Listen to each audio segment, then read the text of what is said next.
some questions, put them in the chat. Yeah. Let me see where I can share. Here we go. Yes. Okay, so I call this talk Natural Partners. And I would like to talk a little bit about my work, of course, but also about collaboration, about biomaterials in general, and yeah, very experimental material development in practice and through practice. So a little bit about my background to start with. So I have always felt very, very connected to animals. So much so that I thought I would become a vet when I was a child, probably like every other person, every other child thinks that being a vet could be great. But then I always found it peculiar how we pick some animals and we kind of have them as almost humans with us, like the cat we just saw, or my dog, or, you know, this very, very privileged position of becoming part of our herd, of our tribe. And then with others, we didn't care at all. And even sometimes it was the same species that we would kind of either completely let become part of our family or kill and eat and so forth. So, so a lot of what Sarah was saying about the investigations starting from a very personal point of curiosity and point of amazement about something, that also goes for my work, that I've kind of really become fascinated with things. And then I thought, how can I translate this moment of this switch of seeing something from a new angle for other people? So I studied communication design in my bachelor, and then worked in advertising for half a year. And I never thought I would want to go into advertising, but then I graduated in 2001, and when the World Trade Center came down, there were absolutely no jobs around. It was almost like a discovery situation now, that people were just not hiring anymore. And the only job there was in an advertising agency. So on the first day, the clients came in and they said, every British child eats 2 packs of crisps a day. However, we know that every US child eats 4. That's your job. And I thought, that's not my job. That cannot be my job. This is crazy to use my creativity for such a thing. And I think it was the first time where I realized that we shouldn't go against our values. Like, at least for me, I have to say, I'm happiest at my work when I feel that it's doing something good in the world, and when this is completely connected to how I would like this world to change, or I mean, it can also be a critique of something, but really connected to my values and speaking to my values. So I realized in this advertising agency that if that's not the case, I completely switch off. Like for half a year, I was just there showing up as a body, being like, yeah, and let's do a shelf wobbler, and let's do a blah, blah, blah, but not really present, until I actually surfed the horse website, because that's what I do when I'm kind of switching off. And I found this farm in Iceland that wanted somebody to come and work there for half a year. So I applied, and off I went to work in Iceland. And this picture was actually taken at this farm in the sheep roundup, where you drive the sheep back from the mountains or from the highlands on horseback, and they get sorted. And then some of the lambs will be used for breeding afterwards, but then some or most of them actually go to the local slaughterhouse and land on your table. And it was so direct and so kind of, you know, ethically, like if you don't accept that kind of treatment of animals, then you shouldn't eat any meat at all. So it was kind of so clear how our deeds implicate kind of change the world basically, and how we were so connected to these animals, and yet we would eat them then afterwards. So it fueled my curiosity. And when I went then to the Royal College of Art to study design products, so the same program Tim and Sarah came from with Ron Arad, I thought, this is so interesting. I really wonder what goes on. So I started writing my theoretical master thesis about the killing of animals in contemporary art. And I was writing about, you know, Damien Hirst putting half a cow there, and everyone's like, oh my God, he killed a cow. And yet then they would discuss this over the burger afterwards, for example. And all of these weird, I don't even want to say hypocrisy, but weird realities that existed at the same time, and that were so context driven, how we would perceive something. So then for my own work, I thought, well, what does it mean for designers? Are we not also kind of really embedded into this system of using animals? And then I started researching a little bit what we use, which animals we kill, what materials we make of them, what objects we then make of them. And I ended up making, this is my graduation piece in 2004. So it's always nice, I think, to see the very early works and see what people graduate with. And this was one of my pieces. So it was called The Flock, and it was made by preserving 50 sheep stomachs. I was thinking, well, what is actually a skin? It's a membrane that separates the inside and outside of a body. So if I eat something, the food, so something from the outside of the body, goes all the way into my intestines, and there it gets sorted. So in a way, the stomach lining is as much a skin as the outside skin of the body. Let's try whether I can preserve it. So I developed this way of preserving the stomachs, and ended up making these light objects and then this bigger installation piece. And only afterwards, so my work is quite process driven. So only afterwards, I realized actually that what I was actually doing is decontextualizing this stomach, because we are, when we're killing an animal, we are using different pieces. So it goes from one value system to another one. And some of the elements of this sheep we eat, and the muscle we eat as meat, the fur we kind of use for wool, or the kind of hide we even kind of put our babies on and so forth. And other parts like the stomach, suddenly when we're faced with this, we're like, oh, it's disgusting. And it's totally ridiculous, because of course, if we're killing an animal, we better make use of all of the parts of it to honor it. So here you see one of the lamps that I made about this big, out of this sheep stomach, one of the 4 stomachs of that sheep. And people were like, wow, is it rapid prototyping or 3D printing, or how did you make this? And it was, of course, then stomach. So there was this discrepancy of them seeing it, not quite understanding it, but being seduced by how it looked. Like we are so often seduced by things that we don't understand the full implications. And then there was a moment of, like, quite often shock or revelation, like, oh, wow, this is a stomach. Oh, and in a way, what I find interesting is when you have 2 views, when you have the stereo vision in one person on one object. Just a second ago, you thought it was beautiful. Now you learned something. Do you still think it's beautiful? Can you still accept it? Or do you have to readjust what you see about this? And where lies the truth in this? So quite a lot of my work has this double, the stereo angles that I try to embed into the work, and that are visible simultaneously. So I continued onwards and thought in my sketchbook back then, I had these 3 lines, the cows and the sheep and all these animals we kill on a daily basis, the materials we make from them, and the objects we commonly make from the material. And I can see this very much like a design process. So there is a living animal, there is a dead animal, there is the leather, and then there is the sofa, for example. And I thought, could I compress the temporality of this design process just into one frame in a way, so that we can actually perceive all of this at the same time? And that became the cow bench, where I actually looked in my lists of what is possible to compress. And I saw that a leather sofa is roughly the size of a cow, even though it's upholstered normally with 4 to 8 cow hides, because we cut out all the elements that remind us of the animal.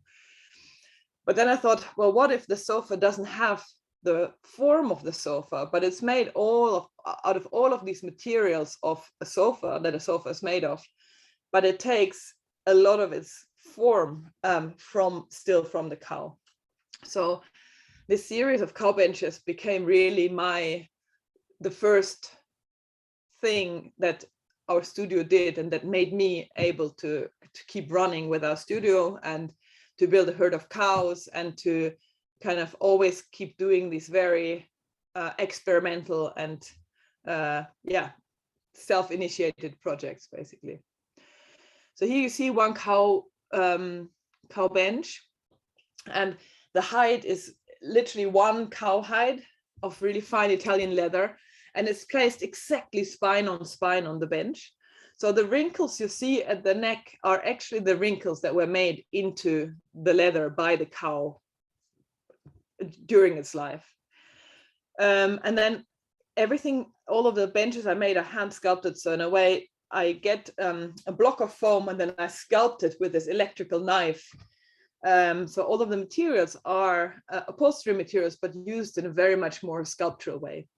And all of the benches have names, and they all, I didn't want to make them into numbers again, because they were bred as numbers. They were bred for this crazy industry, and where we already treat the animals while they're still living as if they're already kind of part of the supply chain, which I find crazy. So in a way, I kind of refused every attempt to push it there again. So the gallerist was like, okay, so we should number them. Like, no, we're not numbering them. Everyone has a name. And then some friends suggested, hey, you should build a mold, and then you can just put them with self-skinning foam. And I was like, no, I'm not going to do that. Every single cow should have its own shape, and so forth. So in a way, when you're doing a project, I think Sarah was speaking about integrity, you become almost like this parent of the project. You have to think, is it good for it? Is it worth it? So at some point I had a client, or kind of the gallerist called, and he said, yeah, we have a client for another cow bench, and they wanted to be in this Hermes leather, you know, with a kind of stamp all over. Are you doing it? And I was like, okay, let me think about it. And then I thought, is it adding anything? Is it making my concept stronger? Is it conceptually interesting? And I had to say, no, not really. So I was like, no, sorry, can't do it. Because I thought it's not adding anything. So it's kind of putting something into this project that is not helping it. And the only reason to do it is because I can afford the next half year of rent, and maybe that shouldn't be the reason to make. So in a way, you become the promoter of your work, but also the protector. You're kind of almost like the producer of the, you know, of that work. And yeah, so this was the first herd I built. And from the light cow bench in clockwise, it's Eileen, Belinda, Carla, Else, and Radia. And yeah. So here you can see detail, like a scar that was made into the leather by the cow during its life, and that had healed quite nicely. There was not such a deep wound, but we also had another scar, which was really long and crooked on Else, actually, on this cow here, the red one, basically, on the right. And she also had what I thought were insect bites on her withers, but when a vet visited one of my exhibitions, he was saying, actually, no, this is not insect bites. This cow has been very sick with this scar, probably, because it's such a crooked and deep scar. And this is where she was injected antibiotics, because the injections are also happening in this place. And that cow must have been quite sick, and then has healed again before it at some point was slaughtered. And it was just amazing how our traces of using these benches then are added onto its previous life, somehow honoring its previous life.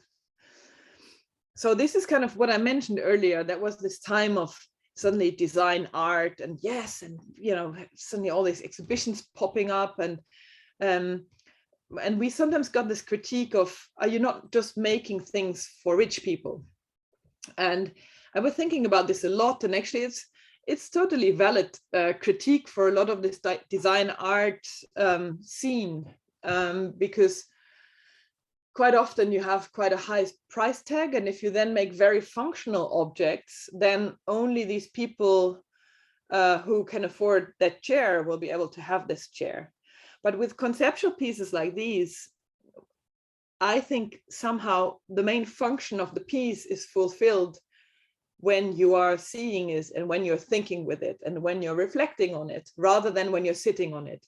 So because this piece is not primarily functional in I can sit on it and watch television, but it is functional as in, hey, maybe I see my own shoes and think, oh yeah, you were once a cow. Or maybe I go home to my own bag or whatever. So in a way, it works more like a story. It works more like something that doesn't need to be made 100,000 times to serve 100,000 people, but it can be made 20 times so that it can reach many, many, many more people. And everyone who sees it can be affected by it. So in a way, it's quite interesting because that's how art works. You don't need to own an art piece for it to live with you in a way, as part of something that you start thinking with.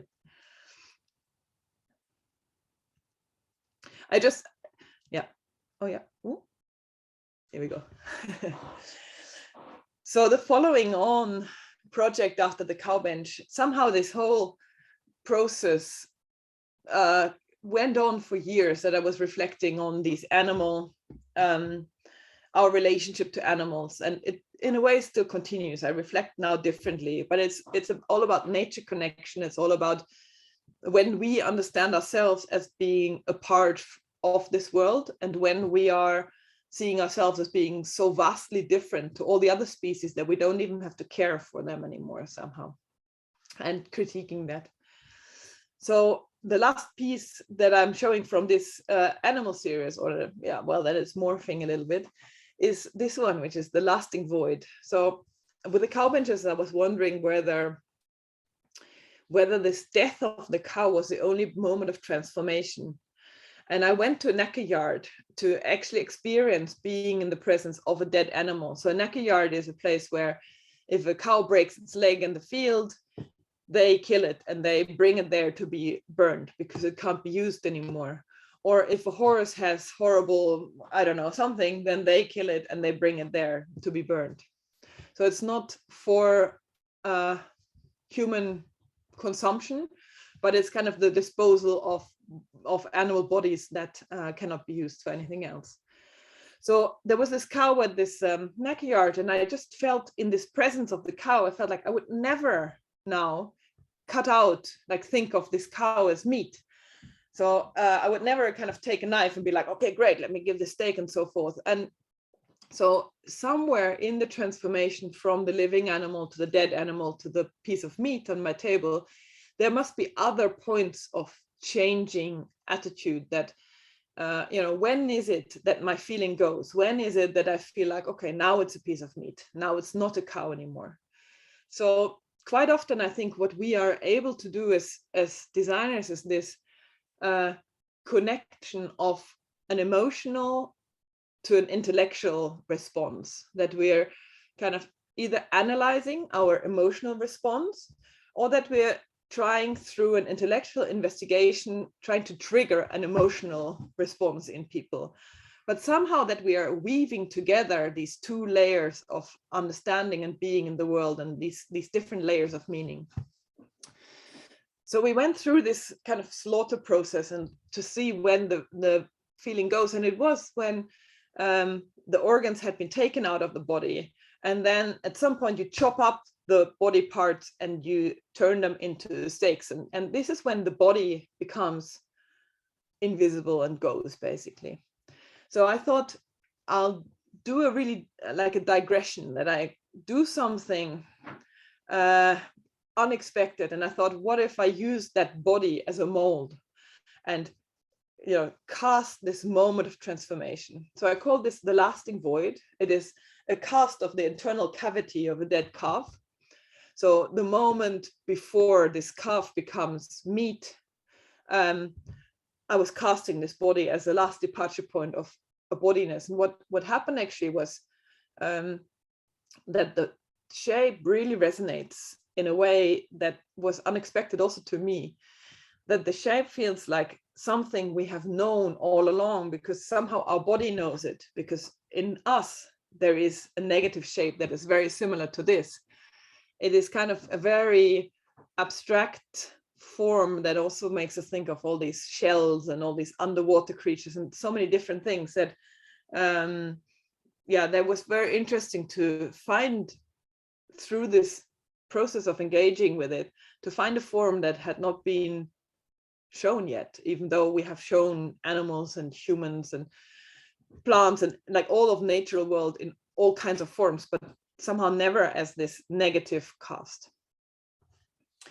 So a lot of my work goes around this shift of mindset, and I thought I add a tiny exercise here. So what would be great is if you could all open your chat, and I give you a minute, and if you could all just put one sentence, like, what do you think of when you think of democracy? Think of this one word, and then put a sentence there, or a word, or a couple of words. What comes up when you think of democracy?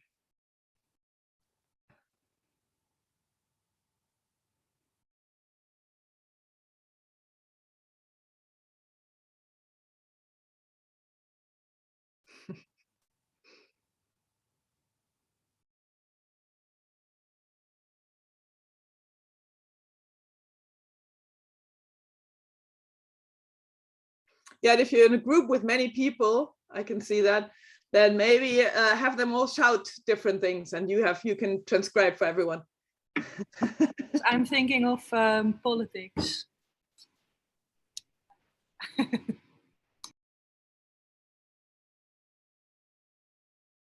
No, I mean the group of people shout for. I mean, it would be nice if we can put it in the chat. We can do it as a chat storm. So I count down. I can say from 3, 2, 1 at some point in 30 seconds, and then everyone posts. So we have them all kind of there as one thing.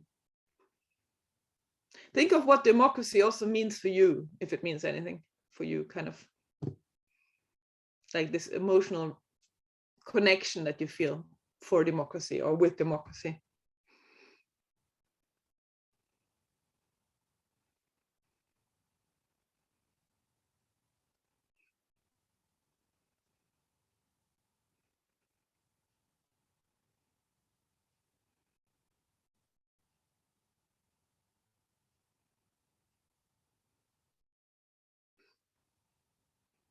Okay, 10, 9, 8, 7, 6, 5, 4, 3, 2, 1, and post it now.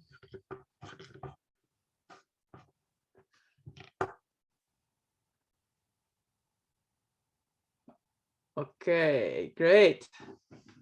Wow, lots of responses. I can't see them now, sadly, because, or maybe I can if I go with my cursor up here. Yes, I can. Okay, there.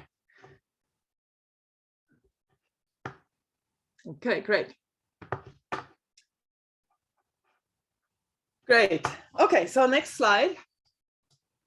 Now, please change your viewpoint, your conceptual viewpoint. Think about democracy, but try to think not as yourself, try to think as this chicken about democracy. So you are this chicken thinking about democracy. And of course, you can think a bit better than this chicken actually could. But if you were this chicken, exactly, you got it there. Try to think as this chicken, but with the human capacity of thinking about democracy. Good answer, guys.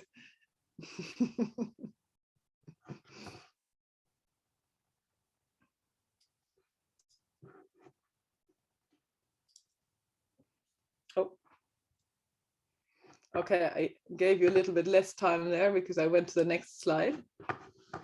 So please still post your thoughts there. Yay! Yeah, no say in it, hive mind. So this is in a way so this is in a way quite interesting, because I like to actually really try to shift my own viewpoint or extend my own viewpoint in the design projects. And quite often when you are managing to do that, to go to another viewpoint, then suddenly you see something shifting. So when I kind of started thinking of democracy as a chicken, then I suddenly thought, okay, wow, I can see all its limitations now. It's trying to do something great. It's trying to give us all a say, but actually it's not going far enough. And then I thought backwards from the chicken back to my own children, for example, or your children actually. If you happen to get pregnant soon and give birth to a child in 2025, let's say, it's not so unrealistic, then they can't vote until 2043, and they might actually live until 2110. So they live through a time that is completely defined by the decisions we are making now, and it takes such a long time for them to actually seek representation. So then suddenly you're like, okay, wow, we have to, who speaks for these people that are coming? Who speaks for the non-humans that are sharing our countries with us, that live here and have as much a right to live here as we do somehow? How do we extend what we're caring for? So, but the reason why I showed this here, and now I have to move this chat window, otherwise I can't see you guys. The reason why I showed this here is because I think as designers, we are able to translate concepts or complexities or science into something that is appreciable. We can find these formats where we're like, okay, great. Maybe if we think about it this way, we can start understanding things from a different viewpoint. So it could be seen that designers' role in the 21st century can be to make meaning of the things that we encounter, to navigate the swift changes that are happening around us, to help us make sense of what goes on, or to help us make sense of, understand it in a way that we actually can decline it, or that we can change it or address it.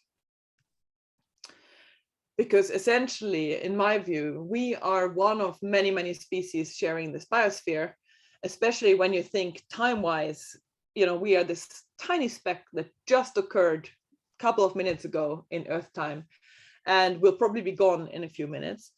And yet our impact is all encompassing.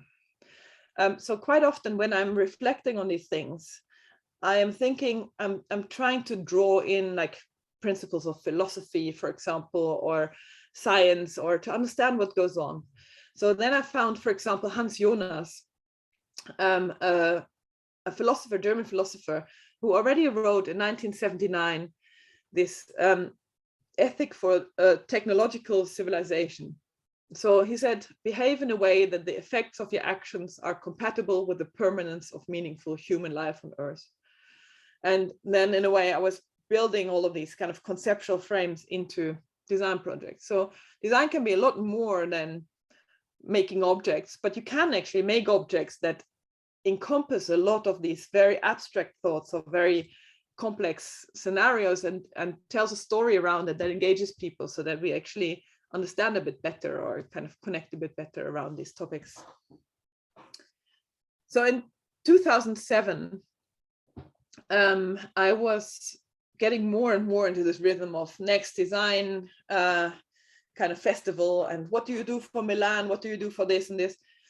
And I thought I need to go deeper into the work. And I applied for an artist residency or designer residency in Japan, in Hokkaido, to go for 3 months to another country where it's very easy to have, a new viewpoint because you are the outsider, and it's quite nice to then see everything with fresh eyes. And I wanted to work with man and marine life. So I ended up building a 90 square meter installation out of the boxes that were thrown away at the fish market, that used to hold all the salmon that came from there, and they were now completely emptied out, basically. So I wanted to make this emptied out ocean installation. And the viewers would walk through the installation like through a traditional almadraba, which is a tuna trap from the Mediterranean. Actually, the door of this last room is a tuna coffin. It's like a coffin, or kind of a big box in which one tuna was transported. It's unbelievable. And then the whole last room at the end is made out of the boxes of the fish roe, again on the salmon fish roe. So we are kind of fishing ourselves back to the cradle of the fish. But what I actually found when I was there was the partner, the material that I'm working with since then, which is the seaweed. So I have a little part now, which is more design theoretical part, and then I have some more seaweed work. But I'm wondering, shall we have a break now before this other part? Can do. see what there might be some questions collected before the chicken and the democracy. I love some of your chicken comments, actually. Yeah. Shall we vote whether we give our eggs up? Does anyone want to jump in and unmute? Yeah, I was wondering. Oh, sorry. I was wondering because you said like that you don't really have a voice if you have a child now, that they don't have a voice for quite a long time. But how would you imagine like solving that, since like here in the Netherlands we have a like almost always a representative for every group of people, so they are like taken care of in the political system. So how would you suggest that differently if you very good question. And this is actually how these slides I showed with democracy, they came out of a talk that I gave. So I was invited to to propose a biocentric, or kind of a way in which the country could become, or the democracy could become really fair in the future. And I was proposing a biocentric represents how do you call it, representation system. Yeah. So basically future generations, as well as animals, as well as plants we live with, have all the same problem, that they can't really voice neither their needs nor, they don't have a voice, because we would have to interpret for them what they need, what they want, rather than them being able to state it themselves. So this is kind of quite often used as an excuse for us to say, well, we can't really know what this animal wants, so we don't have to care for it. And I think there we're stepping too short. So I think they should have some kind of representation, because they can't speak for themselves. So what I proposed in this kind of very hypothetical, speculative project was that our human voice, the one democratic voice that we have, is actually only one of multiple possible voices we can attain. We can also attain a bio voice. So I suggested then that somehow the other voice is not given to you automatically, but by actually learning about the needs of this other organism. So there I was imagining that you might have these immersive families. So for example, a forest family, which kind of really dedicates themselves to the forest and learn about the animals, and therefore then gains this species voice and passes it on, all the knowledge about the trees or the species, somehow to their children. So that in a way you have your one voice as a human, you have it because you're a human from a certain age, you have it, but that only makes up a part of the share of who decides. So in a way, when you are saying, for example, in the Netherlands, that there are representatives for all the different groups, there should be representatives for all the non-humans or for the future generations. And I think this is where science comes in quite dramatically, and where philosophy needs to come in, because of course, on an individual level, it's hard to grant these rights.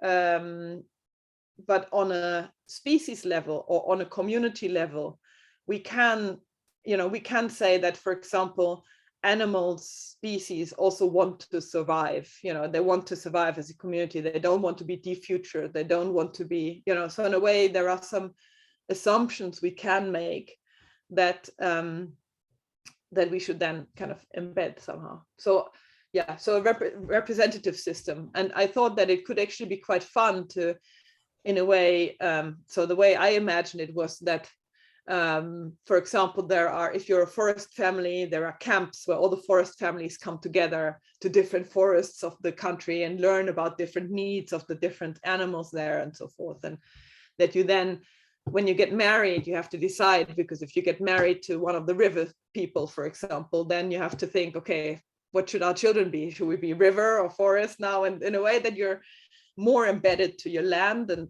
to the needs of the other humans and become more aware of it. That's how I imagine it. But yeah, it's almost like changing this moral compass of how we understand the other and community, and that we say we only recognize human as a valuable part, or a part that has a soul, but that's just a very Western view in some way. Yeah. And Nikki, I see you raised your hand. Yes. Yes, I did. I did indeed raise my hand. I think it was, I'm not sure exactly, but because when you spoke about politics and stuff, about how there's we can bring the non-human, I think, to our human world. And I was wondering if maybe instead of like politics, it wouldn't be an educational matter.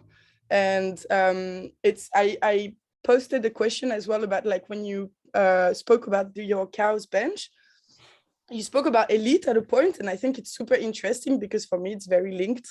And I was wondering where your cow's bench were, because I think like if it's in a garden of a museum, for instance, it's already elitist because it cannot be viewed by everyone. Mm-hmm. And I was wondering if it, like for you, if we want to bring the non-human more to the community, do you think we should work again as a democracy maybe, but to put our art and our design in the streets, where maybe it is the place that is seen for everyone? It's also really good point. And in a way, I realize that this picture of them on the grass is a little bit misleading because they can't actually be outside for a long time. They are outside there because that patch of grass was the only place near that upholstery company where I built them that kind of served as a background. So in a way, for these pragmatic reasons, but also because then it goes with that cow story. So they have to be indoors. And when I was in the UK, one of the most amazing things was that the museums became free, and that somehow this meant that the museums really were used for people going in their lunch break or something. But of course, still, even if it's free, not everyone goes. So the museums really have a problem with, not being viewed, like even if they are free for everyone, not everyone feels that they are a place for everyone somehow, even though they try hard to be. But so I think being in the street is great, but then when you see what is made in the street, is also awful, where people try to bring art to the streets. So for example, I think in the Netherlands, it's also that if you build a new building, that you have like 2% or something of the costs going for art. And then you walk around and all of these people, what they think art is like, oh yeah, great. Then we put some bright colored lights here and that will be art, but also we save on the street lighting. I mean, it can also go terribly wrong quite often. But for example, a fantastic piece of really relevant art is Jan van Heswijk. I don't know whether you know her, but she's a Dutch artist and she's doing this social art. And she has been working with the Rotterdam Afrikaans market community for quite a few years. And she was working with this market and its human community and its rotten vegetable community as a metabolism, and really kind of activating, getting back, for example, the first contract they got back was for the rubbish collection. And that meant that they could collect their own rubbish. And then they were sorting the cardboard and the fruit that was still usable and making chutneys and really reactivating some of these metabolism of the market, for example. So, and I think this is where art can be at its best. And of course, I think this is also one of the reasons why design can be so powerful, because even if the cow bench is in the museum, if then a magazine writes about it and writes The Sofa by Julia Lohmann, the questions I get is, but can I sit on it? How do I watch telly on it? Does anybody actually really buy this as a sofa? So even conceptually, you land in people's living rooms. And I think that's interesting, because when you read about it as art, they're like, oh, crazy artist, the next page. But when you read about it design, you think, but I can't really watch television on this. And then suddenly it hits you on a very different level. And I think that's quite nice, actually. Yeah, but I do think that like this. Oh, I can't hear you anymore. Sorry, you have to. Froze a little bit. Do you hear me? Yeah, now I do again. Say again. My connection is not the best. Sorry. Yeah, I think the main difference between art and design is that design is supposed to be touchable, and I think this is something that brings a soul. And if you want to really people to get the main message of your art, it's really like they should sit on it and they should touch it and they should maybe like smell the leather or like, and I think this whole thing is giving a soul. And when you speak about like bringing the non-human into our community and how to open the mind of people and how to make them realize, I don't know, you spoke about like construction. What if in all our construction we had even one person that was for the non-human? So in every of our building, and it's really what I meant by how can I try to think of like being a designer that could make my life so I could make my own money and stuff, with respecting my own boundaries and my own values, like you spoke before with the ships. But in the same time, how can I bring this to the real people and not to like this kind of like elite that is going to judge it, but that won't dare to touch it? And I think there is a kind of like revolution where it's like, because I feel like your art is super provocative, but in a very positive way. Like it's provocative because it pushes the boundaries of people to try to think and to go against. When you spoke about your lamps made out of stomach, that people were like, wow, so beautiful. And then they hear it's a stomach and they get this like disgust from it. This is politic, I think. But yes, super good comment, Nikki. My second part, I went down the same trajectory of like how can it be more real, more direct, but at the same time keep the freedom of this art approach. And at the moment, I'm actually in research projects. I think there is an opening coming up at the moment. There is like a possibility. For example, I'm in one research project where it's about city lighting in winter, and how we can consider the non-human needs when we are putting streetlights up. And it's kind of a research project, so it lands in another not direct context, but it is a research project with architects and with lamp producers and so forth. So in a way, Julia, it's like a bit that sense of like, how do we thrive together? Like, how can we live together in a positive way that is not just for us in our benefits, but as an ecology? How can we stimulate an ecology that is not just what you said, that's more biocentric than just human centric? And but I do think like you probably will jump into that with the seaweed Department of Seaweed, you go way more open source, like making a kind of accessibility to this knowledge. And and I think this is, this will be, this is interesting, but I still haven't succeeded completely. I mean, but I guess, we never like, I mean, we can't on a journey at the same time. We're on the journey. We didn't ask you for the world-saving questions, although if you have them, then it's good. But in that way, as practitioners, you kind of support each other with these kind of different levels of like, hey, how can we contribute? And or what you're saying is, how can I use my practice in a positive way instead of the 4 bags of chips? How can I move it into a different direction? So I have the answer though to everything. It's 42, I think. I've been told, at least. But Nikki, thanks, because I think those are relevant questions. We should have a more elaborate discussion almost. I don't know if this might not be the place for it, but it's definitely good. It's food for thought to really talk about. Especially also so much. Especially also how you want. Sorry. Okay. Nikki, you can say something. Yeah, no, I'm sorry. My connection is super bad, so I don't hear everything. But I just wanted to say thank you. I think it's super interesting and inspiring. And thanks for your very interesting answer.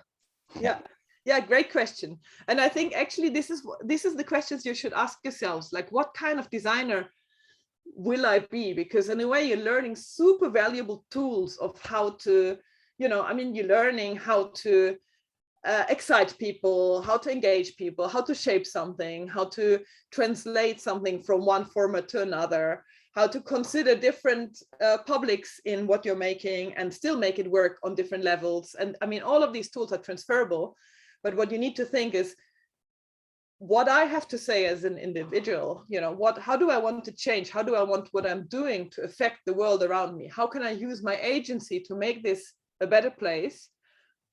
For what am I burning? And then how can I use all of these methods that I'm learning towards that end? And sometimes the problem is that the areas in which you should work as a designer are not yet areas that understand that type of design. So it's not like you will find this job opening of like, we are looking for a social designer to work with our community. It's very, very rare. So what you need to do is to think, a colleague of mine, Claire Brass, she was always saying, who owns the pain? Like, who pays for solving the problem for which you have an idea to tackle? And then you go and then you call them and you say, hey, I'm coming from design, not the type of design you think, but you know, this broader sense. And I have an idea because I've seen that you're struggling with something that I really have an idea of how to engage in. And that's when you go and you bake a cake and you go and speak with them and you say, like, can we build this? How much do you spend now for this and that? And can we use that to do it in a different way somehow? So it requires a lot of self-initiative, but we also learn that as designers, so that's okay. So I'll continue a bit. And I continue a bit with exactly this, this ways of working, because I think that's maybe always the most interesting thing when you hear other practitioners speak, how they're working. So when we talk about design, or when I talk about design, I talk about the extended frame of design. And design theoretician Richard Buchanan really described the extended frame quite well, because he said that design moved from a very clearly defined subject area of objects and signs and symbols. So this kind of graphic and industrial product design, posters and toasters, to a much wider framing, so that now we realize it's not just enough to design the objects, but we have to design the services between people, between objects and people, the interfaces, interactions, and so forth. And then it moved even further up to this understanding of design shaping the world around us, changing it from a situation to a preferred one, for example, but then preferred for whom, and preferred on which like time scale, like how, you know, how does it actually affect in a longer time scale? How we have to kind of, when we're designing now, consider what it does or what this means and how it shapes us back for the next kind of generation to come or even longer.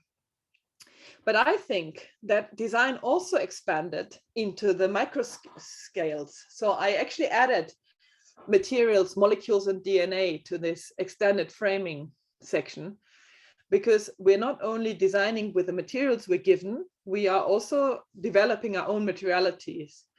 And with genetic modifications and all of these things, design is happening also within the organisms, in the molecule chains in material science, for example, but also in the DNA of the organisms around us. So of course that design down there is not done by a designer, but it is an action of design if we are really changing the code of life around us. So in a way, it should be thought through the frames of design as well. So the minute you have design like as such an extended kind of liberal arts form, it means that you cannot do it alone. And it means that you don't have the knowledge to act on all of these levels as a designer. You can't have it and you shouldn't have it. So that means that what becomes more and more important is how you communicate, how you are able to translate knowledges, how you're able to engage people who are specialists in different areas, to take their knowledge and to take to an indirect connection, and to kind of find a language so that you can connect that knowledge with other things that it should be connected with somehow. So design becomes this very transdisciplinary practice of bridge building, of translating, and of always being the one who actually is not scared to ask a stupid question, because you are the new one in the context. So that's kind of what happens when you're working with a scientist, for example, that you come and you're like, you know, this is great, but can you explain this in simpler terms? And you're allowed to do it because you're not supposed to know any of these things.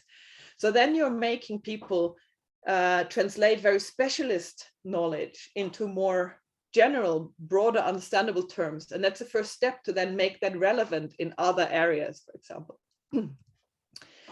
I also use this diagram a lot when I'm thinking and reflecting in my design process. So again, you can see this other one, the organism material artifact, kind of timeline trajectory that I spoke about earlier when it was about the cow.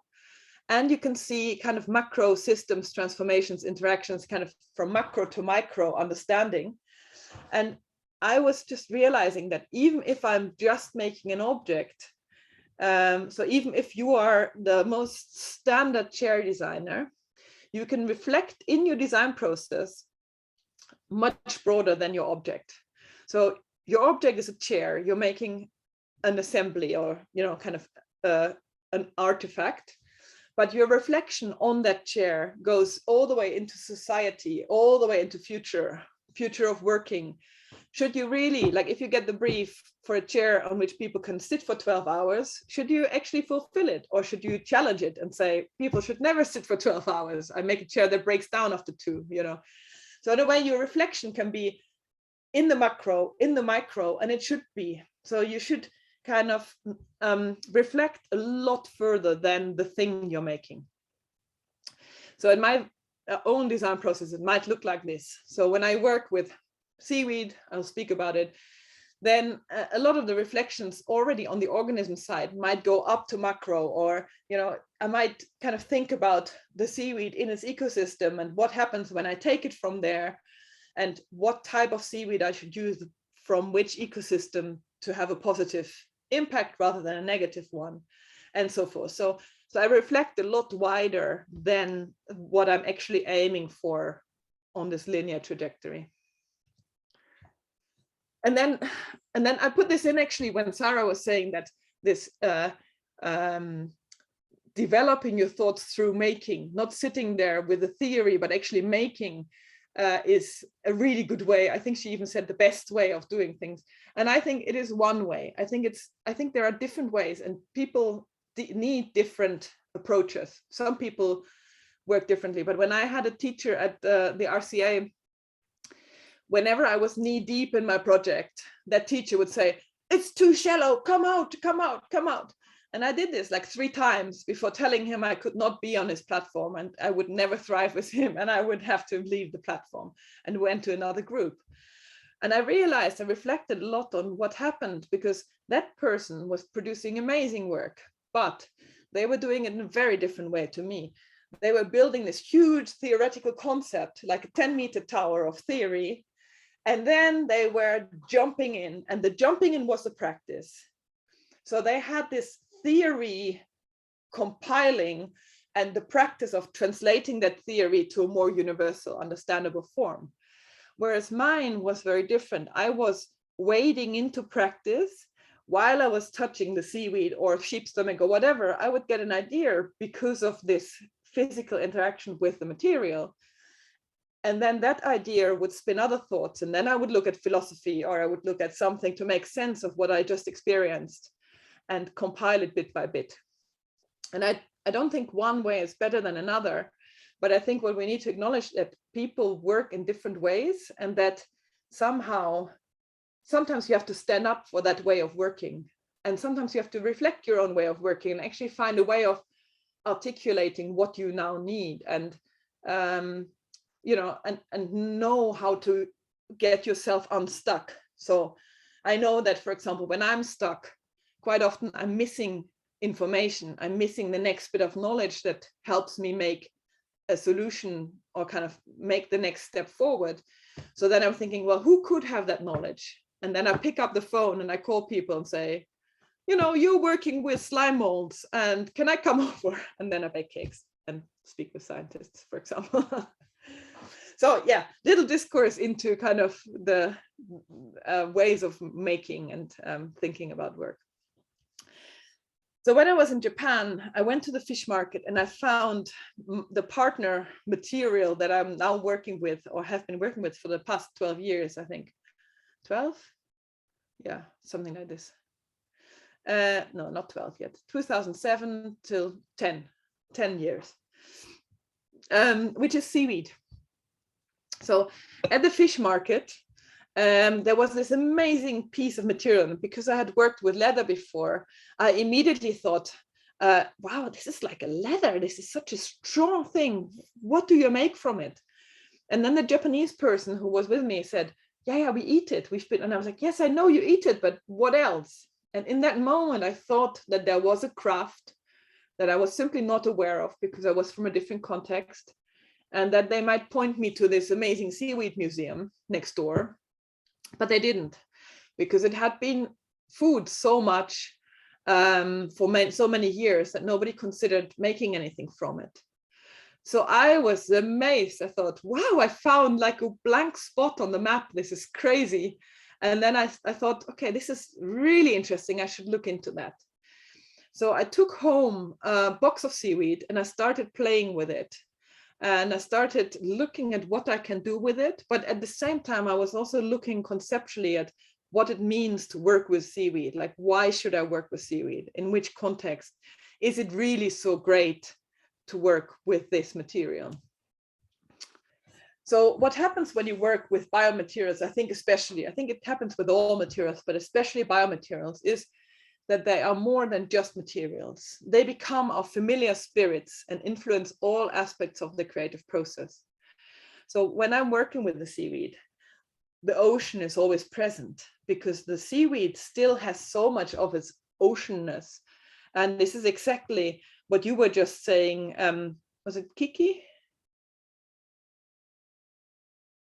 Yeah, what you were just saying before, this kind of physical presence of being able to smell it, to touch it, and so forth. And so in a way, the ocean is always present in the seaweed, and you always kind of, with the material, you can think back into its organic origins, and you can think forward into many possible kind of futures. So it's not yet one object. So it's also sad to kind of make one object because you exclude all the other possible objects. So it's quite nice, this moment of it could still become anything. And I think this is also a lot what Sarah was speaking about and what unites our work somehow. This moment of discovery and actually sharing the process could be more exciting and more evocative than sharing a final object when you have decided everything. So when I say familiar spirit, what it means is that familiar spirit is what we know in kind of Western European history as the black cat of the witch, for example, or the frog or toad, that helps the witch make kind of the magic. So it's a non-human spirit that is part of your working process, and there is your companion spirit, but that also still always offers this other viewpoint in your work.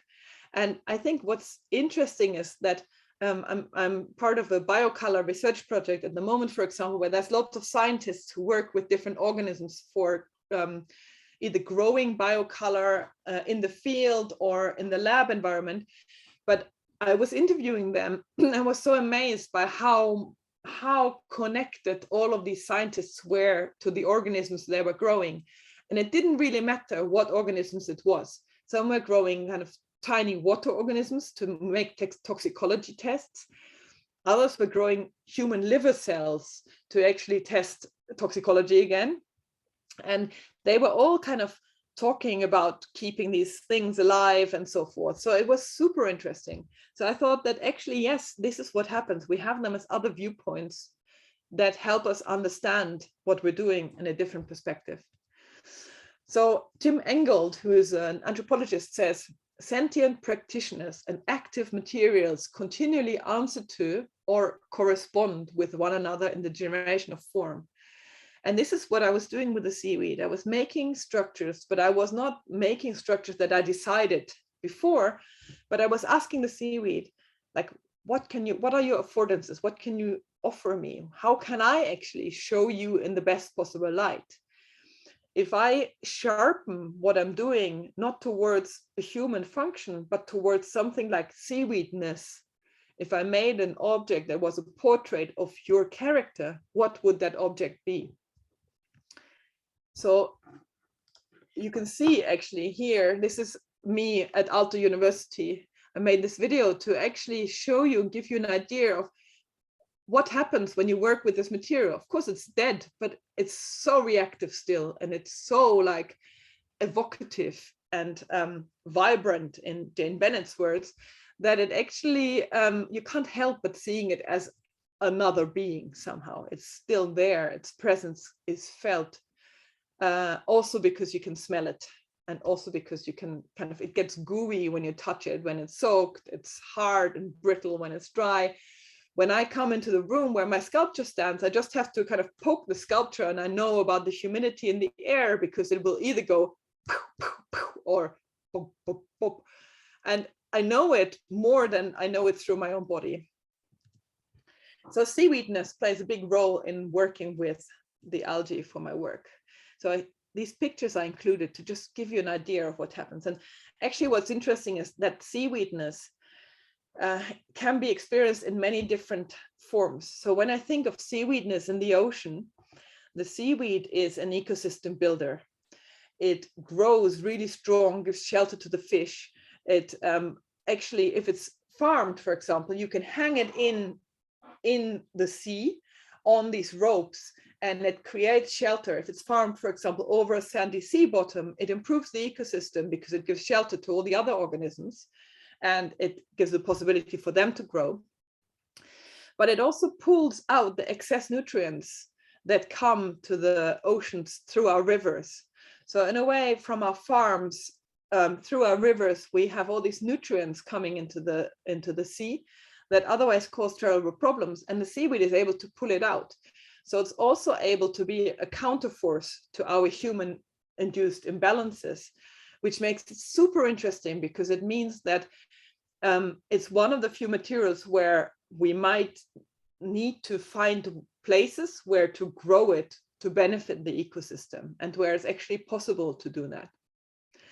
And then in its transformation, it becomes so evocative that it's so much fun to work, for example, with children's groups or with visitors with this material, simply because it's corresponding so much with our body, and because we all immediately have childhood memories of entangled legs when we were swimming, or smelly beaches, or, you know, not always positive ones, but definitely nature ones.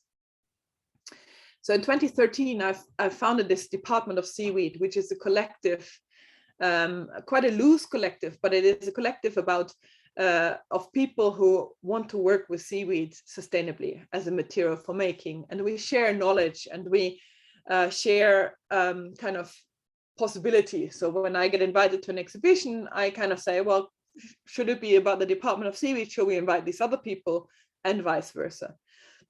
And the reason why we started it was, or I started it, was because it was part of my PhD between the Royal College of Art and the Victoria and Albert Museum. And my supervisor then asked me, so what do you want to do in this residency in the V&A? And I said, you know, I think seaweed is so important. And it should be, you know, I want to, it should have as much a voice as these other materials. So he was like, ah, so you want to have a Department of Seaweed, because the V&A has a Department of Silverware, Department of Glass, Ceramics, and Textiles. And then I thought, yes, exactly, it should be a Department of Seaweed.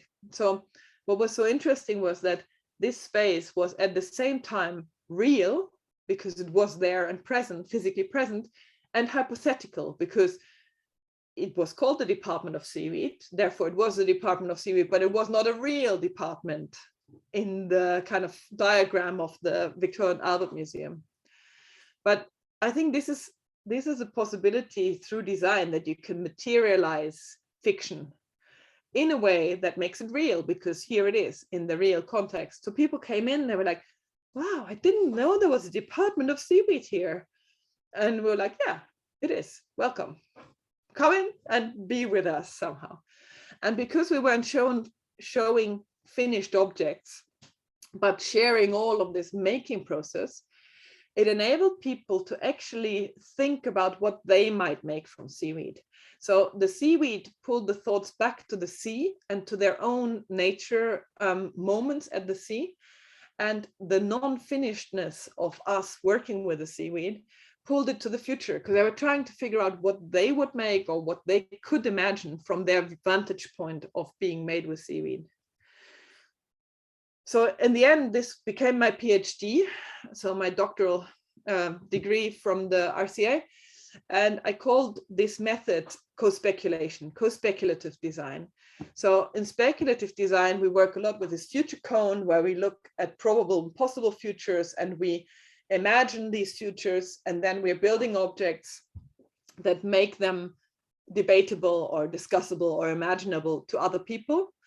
But what I always thought was that it was such a shame that that imaginary future was so clearly authored by the designer, and that if you have a half finished, like this kind of possibility of the design process that could still become anything, that it was so much more engaging because you could imagine it, you could finish the thought, you could think, oh, what would this become?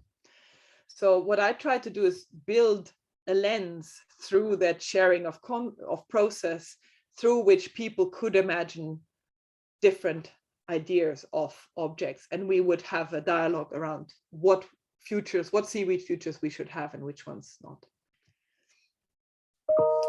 So I think one of the things that this work with seaweed did was that I reflected a lot on sharing and on going from me to we. So going from this me authoring the object that we had before to a much more, okay, what if I'm one of many people in this collective? We're all working with that material, all relating to each other, but sharing the knowledge. And what helped me a lot in this process was to understand that creative processes have multiple outcomes, and that if we become fluent in articulating what we're sharing and what we're keeping, it becomes a lot less scary to work together with people. So basically, out of a creative process, you have an experience. So you can share the experience and keep the object, for example.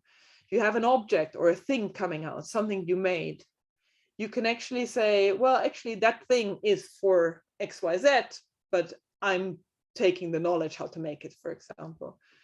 You're building a network of people, and you're sharpening the vision and the mission of what we should do or what we could do or which pathway we should go. So when you're working on these collective processes, you can always reflect on what to keep and what to share, and you can articulate it with each other so that you are actually preventing some conflict. I think it can be really a good way of starting a collaboration, for example. Yes, so I think I'm running out of time, but I have some more pictures. I'm going to go through some of these pictures, and in the meantime, please think of questions and put them already, because I think I only have I could talk forever, but I shouldn't, because you had like 2 days of long talks. Yeah. So here you can see some woad, some biocolored seaweed, me harvesting seaweed in Sweden, some laser cut and engraved seaweed. And then here you have lots of pictures of seaweed that becomes almost like wood, stained glass. We experimented a lot with masks and different contraptions. This is a combination with bamboo and laser cutting. And now more recently, I've been making these big structures that are very abstract in functionality, so that people can still imagine all kinds of things being made out of seaweed, but very literate and very legible in seaweedness. So you can see that some of the curves are pulled in by the drying seaweed, for example. And they still change color when they're made. Here you see the Kombu Achtola. That was actually in exhibit in Droog in December, November. Maybe somebody saw it. Yes, and here are some more pictures.